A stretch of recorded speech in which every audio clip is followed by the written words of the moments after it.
90.1 Fas FM, kembali keluarga Fas untukmu perempuan, sampai nanti pukul 12 bersama Ibu Nyai Ahlis Fauzia, Koordinator Bidang Dakwah Fatayat NU Kabupaten Magelang. Kita masih mengkaji kitab Hujjah Ahlus Sunnah wal Jamaah, dan ini adalah part ketiga nih Bu Alis. Jadi sekaligus closing nanti ya. Moga Bu Alis bisa melanjutkan kembali kajian kita. Terima kasih Mbak Reni.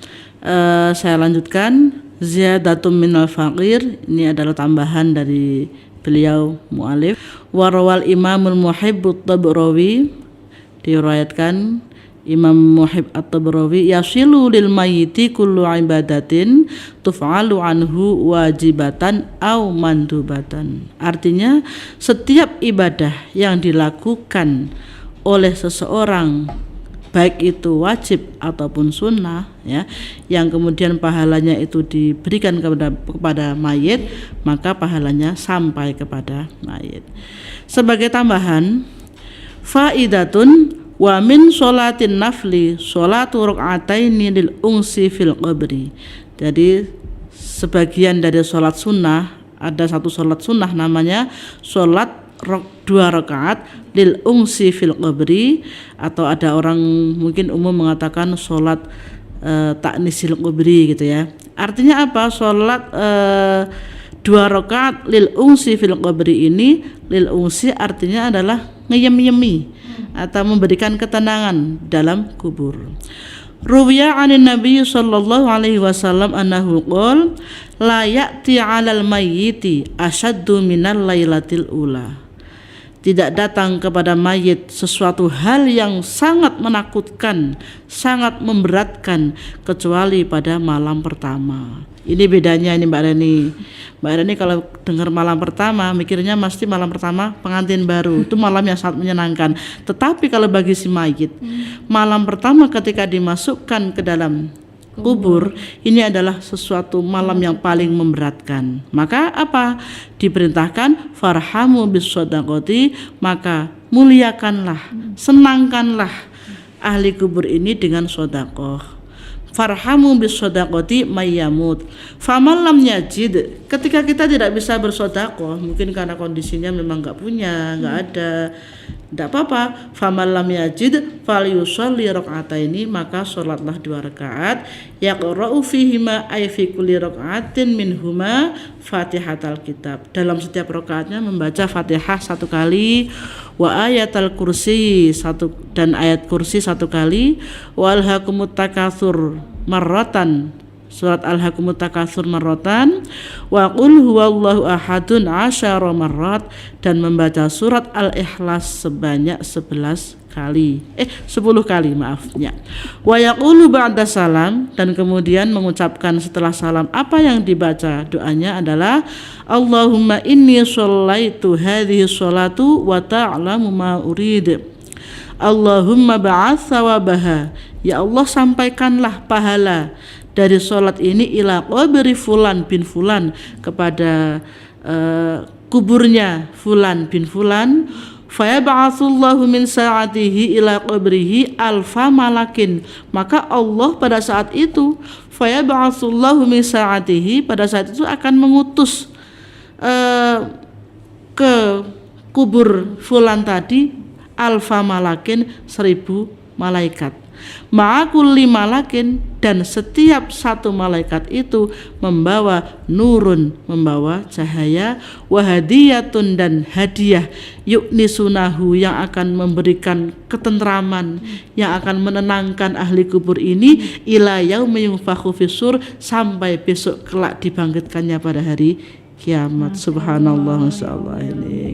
Ini mungkin mengingatkan kita, mungkin jika ada saudara-saudara, keluarga yang meninggal, kita jangan lupa untuk selalu bersedekah ya, terutama pada malam-malam pertama ini. Maka dalam tradisi di masyarakat Islam, kita melaksanakan sedekah, membaca doa, membaca hadiah, bacaan-bacaan Al-Qur'an itu kan 1 sampai 7 hari. Ya, ini supaya apa?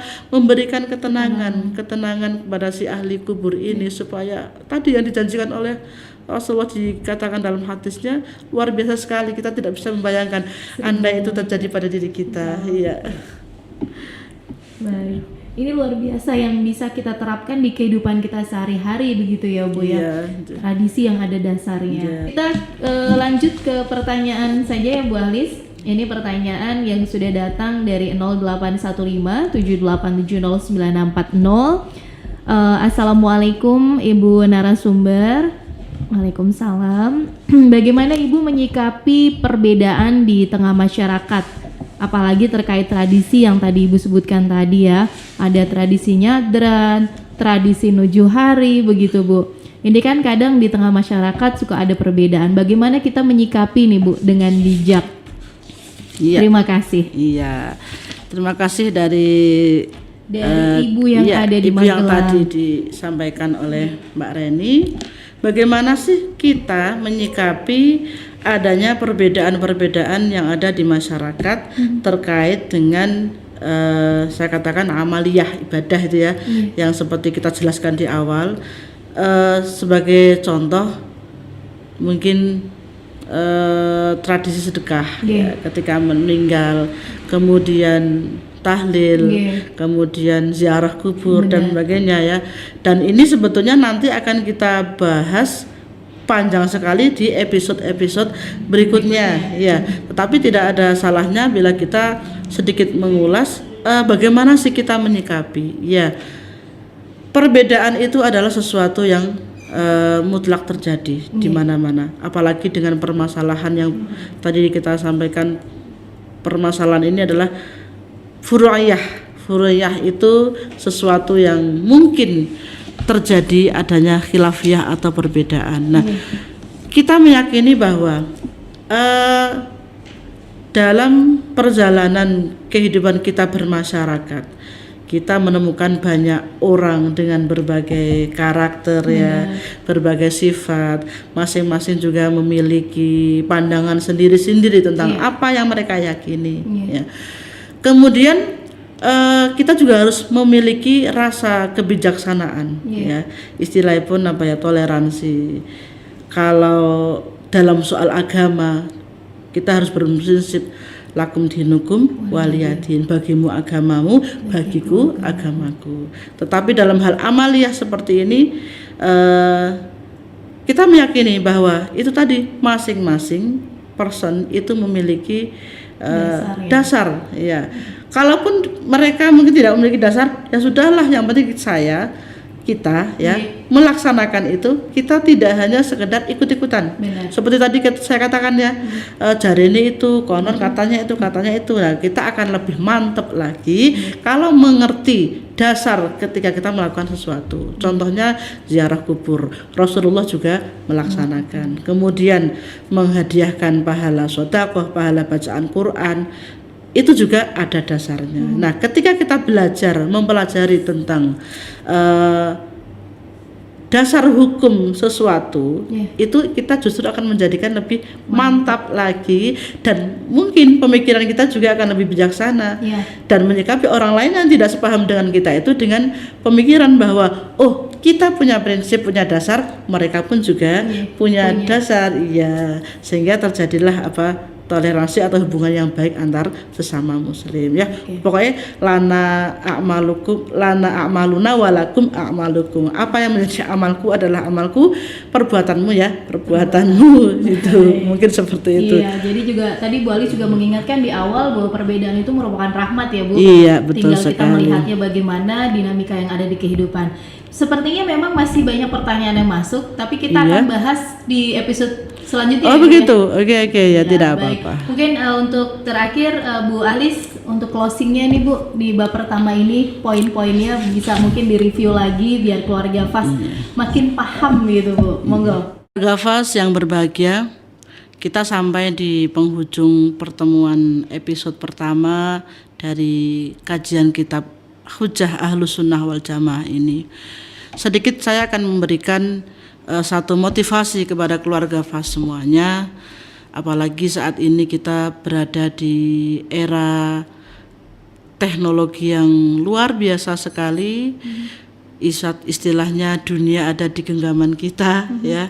Tetapi justru ini menjadi tantangan bagi kita, bagaimana kita mengendalikan diri kita agar tidak ikut terbawa dalam arus yang kadang-kadang ini sesuatu yang terjadi di luar sana yang kemudian menimbulkan adanya fitnah, menimbulkan adanya perpecahan, adanya bid'ah seperti saya sampaikan di awal tadi, idza zuharatil fitanu au qala al bid'u wa subba ashabi fal yudhiril alimu ilmah. Nah, ini maka menjadi tantangan bagi kita ketika kita mengetahui bahayanya, ya, bahayanya fitnah dan bid'ah yang terjadi di masyarakat luas, maka seyogyanya kita ikut bersama-sama mengendalikan diri kita untuk selalu bijaksana menggunakan sosial media. Benar.